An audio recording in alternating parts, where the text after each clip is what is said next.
राधे राधे, जय श्री कृष्णा। मैं सीमा सिंह बड़ों को जरा इंस्पायर, छोटों को प्यार और बराबर वालों को नमस्कार करती हूँ। आज हम माघ मास के महात्म्य का 22वां अध्याय सुनेंगे।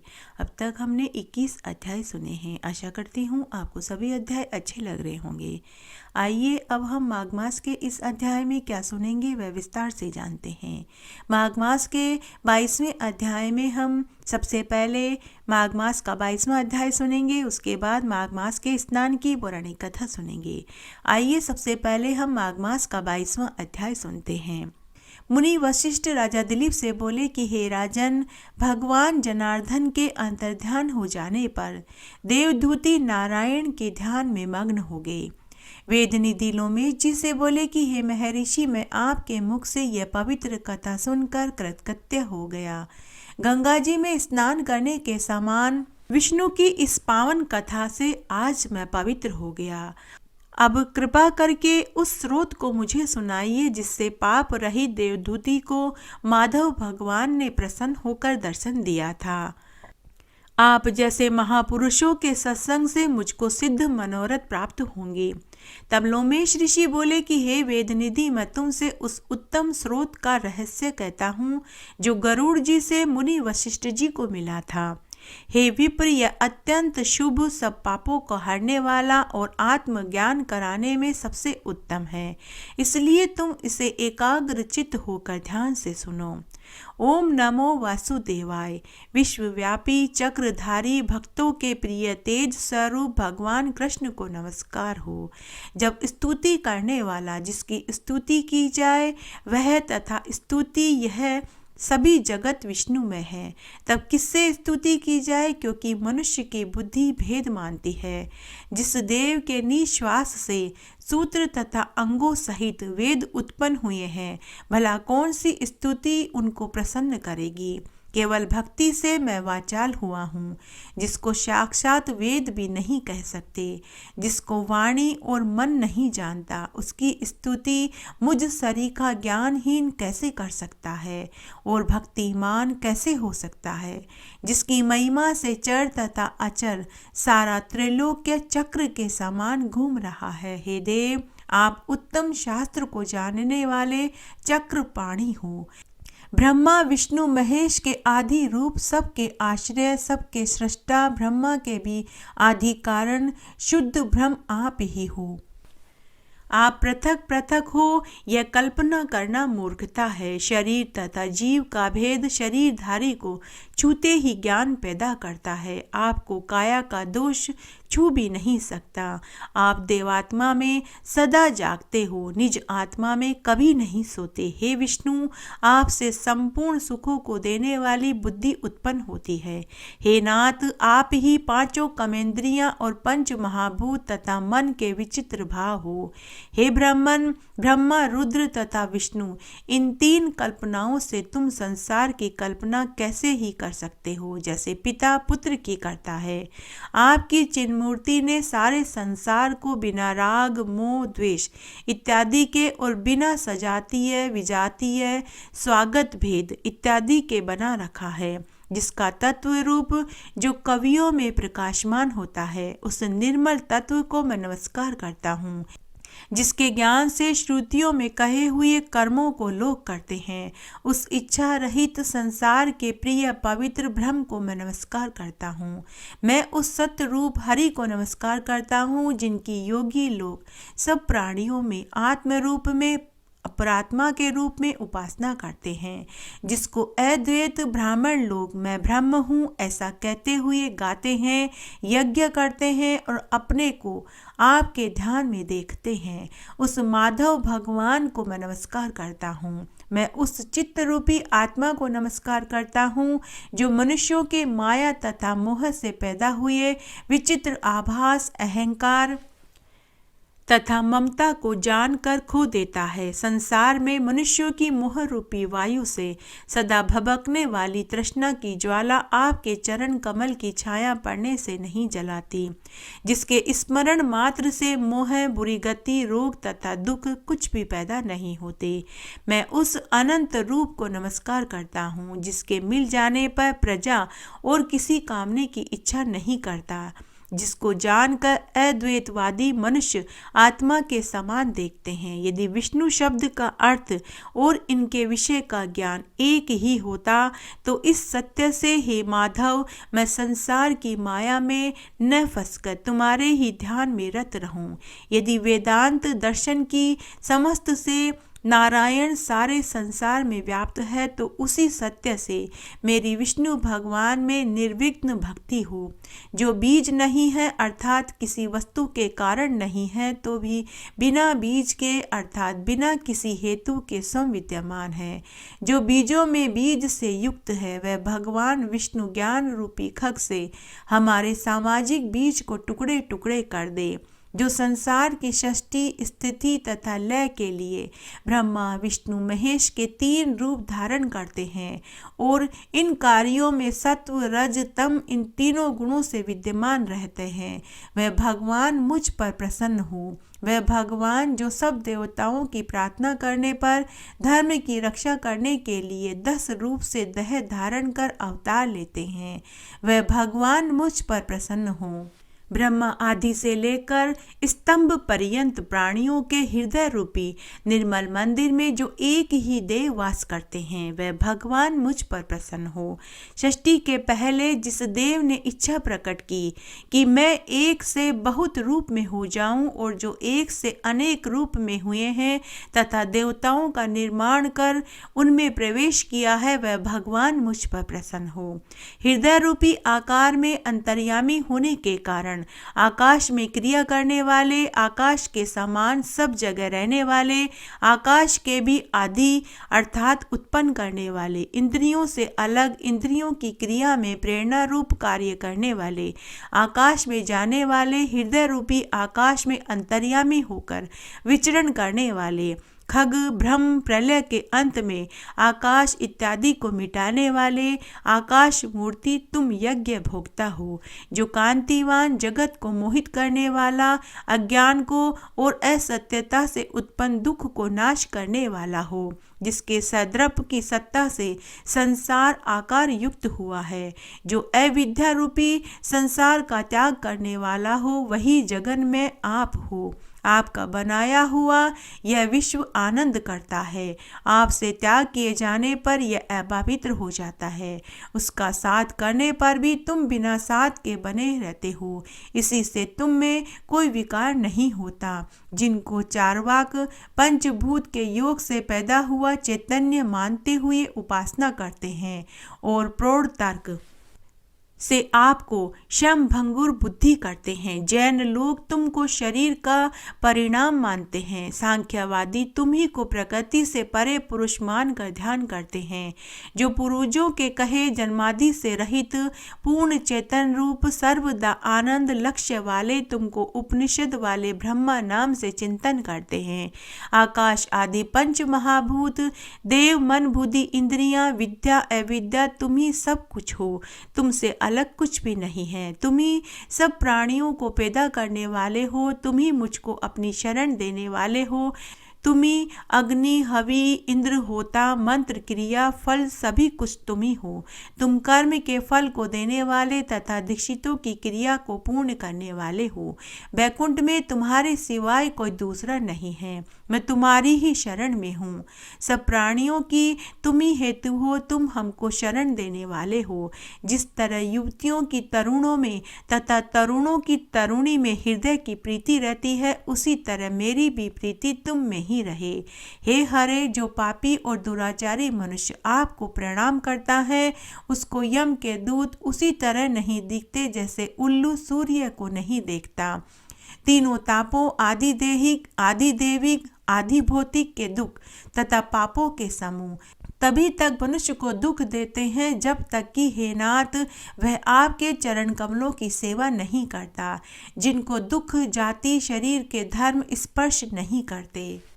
जिनको गतियां स्पर्श नहीं करती, जिनको इंद्रियां अवकाशवत वशीभूत नहीं करती, जिनको मोहयुक्त मुनि लोग साक्षात नहीं करते, उन विशिष्ट भगवान हरि को मैं नमस्कार करता हूँ। जितने ऐश्वर्य अर्थात ज्ञान रूपी सुंदर गुण हैं तथा जिन्होंने सुख स्वरूप मोक्ष रूपी लक्ष्मी का आलिंगन किया है, जो आत्म स्वरूप सुख भोगने वाले तथा ध्यान रूपी जीवदायी चूर्ण से जिन्होंने मृत्यु को वश में किया है, इस तरह के मुनियों से सेवित हरि भगवान को मैं नमस्कार करता हूँ। जिनका स्वभाव जन्म आदि से अलग है, जिनमें काम क्रोध लोभ मोह माया इत्यादि छहों वर्ग शांत हो जाते हैं, जिनका काम आदि दोष कभी दुख नहीं देते, उस निर्मल वासुदेव भगवान को मैं हृदय से प्रणाम करता हूँ। स्थूल को करण में, करण को निदान में विलीन करके और इसके साधक कारण को करण कारण में वर्जित करके, इस प्रकार मुनि लोग जिनमें प्रवेश करते हैं, उन मुनियों द्वारा सेवित भगवान हरि को मैं प्रेम से नमस्कार करता हूँ। जिनके ज्ञान की संगति से अविद्या का मल शुद्ध हो जाता है, जिनकी ध्यान रूपी अग्नि में पड़कर संसार दाह को प्राप्त होता है, जिनके ज्ञान की तलवार संशय रूपी शत्रु का नाश करती है, उन विशद बोध वाले दुख नाश करने वाले भगवान को मैं नमस्कार करता हूँ। सारे चर अचर के प्राणी भगवान हरि के वश में हैं, जो जिस स्थिति में जहाँ हो उसी सत्य व्रत से भगवान मुझको साक्षात दर्शन देवें। जिस प्रकार नारायण सारे स्थावर तथा जंगम संसार को उत्पन्न करते हैं, उसी सत्य से भगवान केशव मुझे अपना दर्शन देवें। जैसे नारायण में और उससे भी अधिक जब गुरु में मेरी भक्ति है, तो इसी सत्य से भगवान मुझको साक्षात दर्शन देवें। इसी प्रकार की शब्दों से उनकी सच्ची भक्ति जानकर भगवान पुरुषोत्तम ने प्रसन्न होकर उसको अपना दर्शन दिया। तब भगवान कमलापति उस ब्राह्मण की स्तुति से प्रसन्न होकर उसके मनोरथ को पूरा करके तथा वरदान देकर अंतर्ध्यान हो गए। वह ब्राह्मण भी कृतकृत्य होकर भगवान वासुदेव में लीन हो गया और शिष्यों के साथ स्रोत पढ़ता हुआ तपोवन में रहने लगा। जो मनुष्य इस स्रोत को कहते हैं, सुनते हैं, पढ़ते हैं, सुनाते हैं, उनको अश्वमेध यज्ञ का फल प्राप्त होता है। वह ब्राह्मण सदा आत्मविद्या के प्रबोध को पाता है। उसकी बुद्धि पाप में कभी नहीं रहती, वह बुरा फल नहीं देखता। इस स्रोत के पठन पाठन से सब मनुष्यों की बुद्धि मन इंद्रियां स्वस्थ हो जाती है। जो मनुष्य हरि में लीन होकर भक्ति पूर्वक अर्थ का विचार करके इस स्रोत का जाप करता है, वह सब पापों से दूर होकर वैष्णव पद को पाता है। इस स्रोत के सदा पाठ करने से मनुष्य अपने सब काम मन चाहे फल को पा लेता है।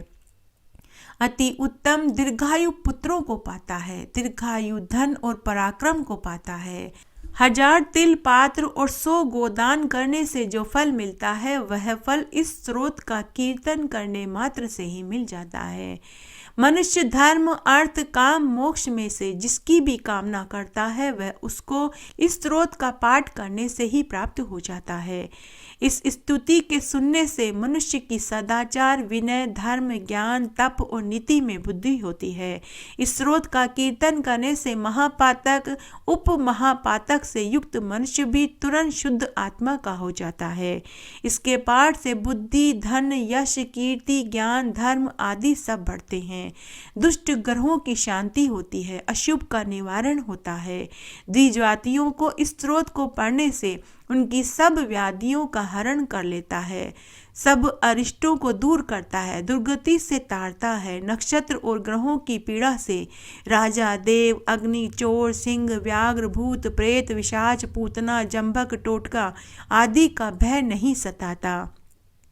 इस स्रोत का पाठ करने से मनुष्य को किसी भी प्रकार का कोई भय नहीं सताता तथा इस लोक के समस्त सुख और परलोक में आनंद सुख पाता है।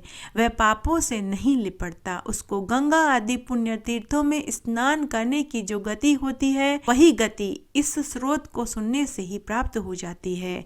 वह अक्षय धन पाकर स्त्रियों का दुलारा होकर इस लोक में सत्कार प्राप्त करता है। इस स्रोत के सुनने, प्रातःकाल कीर्तन करने से भक्तों के धन का अभाव, कालकर्णी, बुरे स्वप्न, बुरी चिंताएं तुरंत नष्ट हो जाती है। उस पर कभी विपत्ति नहीं आती और न इंद्रियों से रहित होता है। देवदूती का बनाया हुआ यह स्रोत विष्णु भगवान को अत्यंत प्रसन्न करने वाला, उनकी भक्ति उत्पन्न करने वाला, उनका दर्शन कराने वाला और मरने के बाद विष्णु लोक को पहुंचाने वाला है।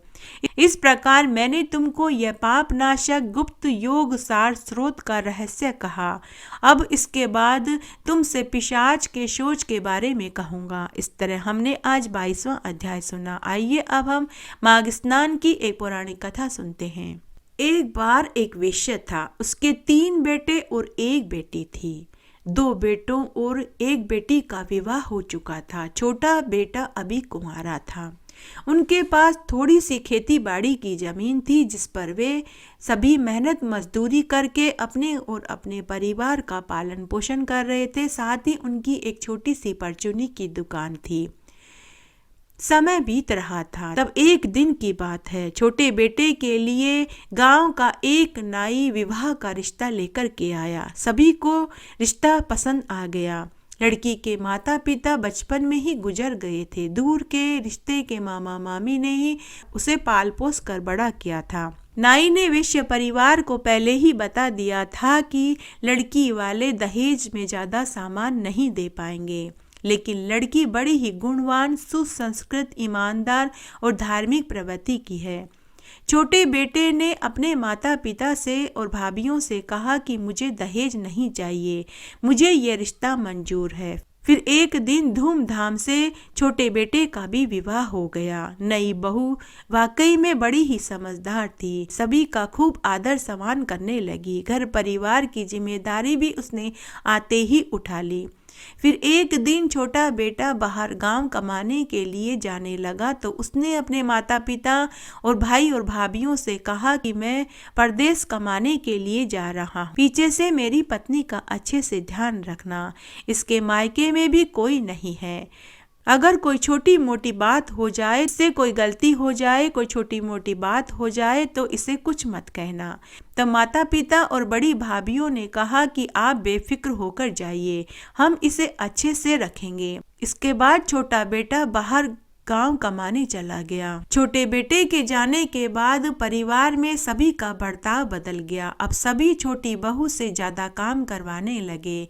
घर परिवार का, खेत खलियान का सारा काम उसी से करवाते, लेकिन छोटी नई बहू किसी से कुछ नहीं कहती थी। जो भी काम उसको करने के लिए कहा जाता वह बड़ी ईमानदारी से करती थी। इस तरह समय व्यतीत होने लगा। जब माघ का महीना लगने वाला था तो छोटी बहू ने अपने सास ससुर और भाभीियों से कहा कि मैं माघ मास में स्नान और व्रत करूंगी, क्योंकि मैं मायके में भी अपने मामा मामी के साथ माघ स्नान करती थी। लेकिन सास ससुर और भाभीियों ने मना कर दिया कि तेरे मायके के रीति रिवाज यहाँ नहीं चलेंगे, यहाँ तो हम जो कहेंगे वही करना पड़ेगा। तब सास ने भी कहा कि बहू, यहाँ कोई नया नियम नहीं चलेगा, कोई माघ मास का स्नान व्रत नहीं होगा। जो पहले से रीति रिवाज इस घर में चल रहे हैं वही चलेगा। तब नई बहू उदास हो गई। जब माघ का महीना आया तो उसने अन्न जल नहीं खाया। जब जिठानियों को पता चला कि छोटी बहू ने भोजन नहीं किया है तब उन्होंने अपने सास ससुर और पतियों के कान भर दिए। तब सास ससुर और भाभीियों ने नई बहू को लड़ाई झगड़ा करके घर से निकाल दिया। माघ मास का अपमान करने, भगवान विष्णु और माता लक्ष्मी का अनादर करने से उनके घर में लक्ष्मी जी रुष्ट हो गई। छोटी बहू के घर से निकलते ही उनके घर से लक्ष्मी भी चली गई। छोटी बहू रोती रोती घर से निकल गई और गांव में पनघट पर जाकर के बैठ गई। पनघट पर गांव की औरतों ने छोटी बहू से रोने का कारण पूछा तो उसने पूरी बात बताई। तब कुछ औरतों ने नई बहू का साथ दिया तो कुछ औरतों ने नई बहू से कहा कि बहू जैसा तेरे सास ससुर कहते हैं तू वैसा ही कर ले। इस तरह गांव की औरतें पानी भरकर अपने अपने घर चली गई। सुबह से दोपहर और दोपहर से शाम हो गई। नई बहू वहां बैठी बैठी रोती रही। तभी वहां गांव के खुमार दंपति आए। उन्होंने बहू से भी रोने का कारण पूछा। तब नई बहू ने पूरी बात बताई। तब खुमारन बोली कि बेटी अब तुम क्या करोगी, रात्रि होने वाली है। नई बहू बोली कि माँ मैं क्या करूँ, मुझे कुछ सूझता नहीं है, मायके में मेरा कोई नहीं। मामा मामी ने मुझे पहले ही कह दिया था कि अब वही तुम्हारा घर है, भूल कर भी वापस हमारे घर मत आना। कुमार दंपति बे औलाद थे। तब कुमारन ने कुमार से कहा कि सुनो जी, हमारे कोई औलाद नहीं है। आज भगवान ने मुझे एक बेटी दी है। हमारे घर में खाने की कोई कमी नहीं है। अगर आप कहें तो क्या हम इसे अपनी बेटी बना कर के घर ले चलें। कुमार ने खुशी खुशी बात मान ली। तब कुमारन ने वेश्या की बहू से कहा कि बेटी तुमने मुझे अभी अभी माँ कहा था, इस नाते मैं तुझे अपनी बेटी मानकर पूछती हूँ कि क्या तुम एक गरीब माता पिता के घर चलकर रहना पसंद करोगी। तब नई बहू माँ के आंचल से लगकर खूब रोई। इस तरह नई बहू कुमार के घर आकर के रहने लगी। नई बहू ने घर आकर घर का सारा काम संभाल लिया। नई बहू भी अपने माता पिता के साथ सुंदर सुंदर बर्तन बनाने लगी। अब कुमार दंपति भी नई बहू के साथ माघ मास का स्नान और व्रत करने लगे। नई बहू के घर में आते ही कुमार दंपति के घर में लक्ष्मी जी का वास हो गया। नई बहू इतने सुंदर सुंदर बासन बनाती थी कि उसके बासन हाथों हाथ बिक जाते थे। अब तो गांव ही नहीं, गांव के बाहर के लोग भी उनके यहाँ कलश और बासन खरीदने लगे। कुछ ही दिनों में वो बहुत अमीर हो गए। इस तरह पूरे माघ मास का उन्होंने स्नान किया। तब माघ पूर्णिमा पर छोटी बहू ने हवन करवाया, ब्राह्मण जोड़ा जोड़ी को भोजन खिलाया और खूब दान पुण्य किया। इस तरह एक साल बीत गया। साल भर बाद वेश्या का छोटा बेटा बाहर गांव से कमा कर के वापस घर लौट आया।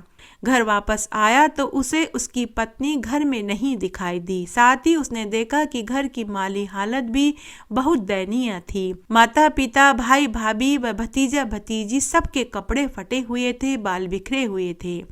तब छोटे बेटे ने अपने माँ बाबूजी से पूछा कि आप सबकी ऐसी हालत क्यों हो रही है, मेरी पत्नी कहाँ है। तब वेश्या दंपति और उसके भाई भाभी बोले कि आपकी पत्नी तो जादूगरनी थी, टोने टोटके जानती थी, यह सब उसी की वजह से हुआ है। वह तो घर छोड़ करके चली गई, कहीं मर खप गई होगी। उसे तो गए हुए साल भर हो गया है। लेकिन छोटे बेटे को उनकी बात पर विश्वास नहीं हुआ। वह उसी समय अपनी बहन के ससुराल गया और उससे पूरी सच्चाई जानी। तब उसकी बहन ने सच्चाई बता दी कि भाई तेरी पत्नी तो माघ मास में स्नान और व्रत करना चाहती थी, लेकिन माँ बाबूजी और भाई भाभीियों ने उसे व्रत करने नहीं दिया। वह 4-5 दिनों तक भूखी प्यासी रही तो माँ बाबूजी और भाभीियों ने उसे लड़ाई झगड़ा करके घर से निकाल दिया। बहन के घर से सारा समाचार जानने के बाद वेश्या का छोटा बेटा वापस घर आया और उसने सबसे कहा कि आपने मेरी पत्नी को केवल इसलिए निकाल दिया कि वो माघ मास का स्नान और व्रत करना चाहती थी। ये आप सब ने गलत किया। और वह बोला मैं भी यह घर छोड़ कर जा रहा हूँ। अब मैं घर वापस तभी लौटूंगा जब मुझे मेरी पत्नी मिल जाएगी। और ऐसा कहकर वह घर से निकल गया। चलते चलते वह पनघट पर आकर के बैठ गया। तब उसने पनघट पर आकर के उसने गांव की औरतों से अपनी पत्नी के बारे में पूछा तो गांव की औरतों ने वेश्या के बेटे को पूरी सच्चाई बताई और कहा कि बेटा तेरी पत्नी तो इसी गांव में कुमार के घर उनकी बेटी बन करके रह रही है। गांव की औरतों से पूरा समाचार सुनकर वह वापस घर आया और अपने माँ बाबूजी और भाई भाभीियों से बोला कि आप सब मेरे साथ चलिए और मेरी पत्नी से अपनी गलती की क्षमा मांगिए। मेरी पत्नी यहीं इस गांव में एक कुम्हार के घर बेटी बनकर के रह रही है। तब सभी कुम्हार के घर आए और उन्होंने नई बहू से अपनी गलती की माफ़ी मांगी। तब कुमार दंपति नई बहू से बोले कि बेटी, हम लालची नहीं, हम अगर तेरे जन्म देने वाले माता पिता होते तो भी हम यही चाहते कि तुम ससुराल में सुख भोगो। तब कुमार दंपति बोले कि बेटी, मैं भगवान से हर जन्म में तेरी जैसी ही बेटी मांगूंगी। फिर कुमार दंपति ने खूब सारा धन देकर नई बहू को विदा कर दिया। हे विष्णु भगवान, जैसे आपने वेश्या के छोटे बेटे की बहू को सुख दिया, वैसे सबको देना। कहानी कहने वाले को, सुनने वाले को और हुकारा भरने वाले को। गढ़ती हो तो पूरी हो तो परवान चढ़े, भूले बिसरे नाम तेरे भंडार में भरे। आइए माघ स्नान की दूसरी कहानी सुनते हैं। एक पौराणिक कथा के अनुसार नर्मदा नदी के तट पर शुभ्रव्रत नाम का एक विद्वान ब्राह्मण रहता था। वह वेद शास्त्र का ज्ञाता था, किंतु उसका स्वभाव लालची प्रवृत्ति का था। उसके जीवन का एक ही लक्ष्य था, धन संग्रह करना। उसने पूरी उम्र धन एकत्रित करने में ही लगा दी। जब वृद्धावस्था आई, अनेक रोगों ने उसे घेर लिया, तब उसे ज्ञात हुआ कि मैंने अपना पूरा जीवन धन कमाने में ही गंवा दिया। मैंने कोई पुण्य का कार्य ही नहीं किया, लेकिन अब मुझे परलोक सुधारना चाहिए। परलोक सुधारने के लिए वह चिंता में पड़ गया। तभी उसे एक श्लोक याद आया, माघे निमग्ना सलीले सुशीते विमुक्त पाप स्त्री दिवम प्रियांति। अर्थात माघ मास की ऐसी विशेषता है कि जहाँ कहीं भी जल हो वह जल गंगा के समान है। इस श्लोक के याद आते ही उसने माघ मास में स्नान करने का संकल्प लिया और शुभ व्रत ने माघ मास में नर्मदा के तट पर जाकर स्नान किया। अब वह रोज सुबह ब्रह्म मुहूर्त में उठकर स्नान करने लगा। 9 दिन तक शुभ व्रत ब्राह्मण ने माघ स्नान नर्मदा नदी के तट पर किया, लेकिन 10वें दिन स्नान के बाद उसने शरीर त्याग दिया। शुभ व्रत ब्राह्मण ने पूरे जीवन काल में कोई अच्छा कार्य नहीं किया, लेकिन माघ मास में 9 दिन तक नर्मदा नदी के तट पर स्नान करने से उसके जीवन भर के सारे पाप क्षय हो गए और वह पवित्र निर्मल हो गया। माघ मास में स्नान करने से उसे लेने के लिए स्वर्ग लोक से देव विमान आया। उसे स्वर्ग की प्राप्ति हुई। जीवन के अंतिम क्षणों में माघ मास में 9 दिन नर्मदा नदी में स्नान करने से उसका कल्याण हो गया। उसे नरक के दुख नहीं झेलने पड़े। उसने पूरे जीवन काल में कोई सत्कार्य और पुण्य कर्म नहीं किया, लेकिन मरने के कुछ दिन पहले नर्मदा नदी में 9 दिन स्नान करने से उसे मोक्ष की प्राप्ति हुई। इस तरह आज हमने माघ मास का 22वां अध्याय सुना। साथ ही हमने माघ मास के स्नान की 2 पुरानी कथाएं सुनी। आशा करती हूँ यह आपको जरूर पसंद आएगा। मेरे साथ बने रहने के लिए आपका धन्यवाद। आगे आने वाली कथा कहानी के लिए भी आप इसी तरह मेरे साथ बने रहें। धन्यवाद।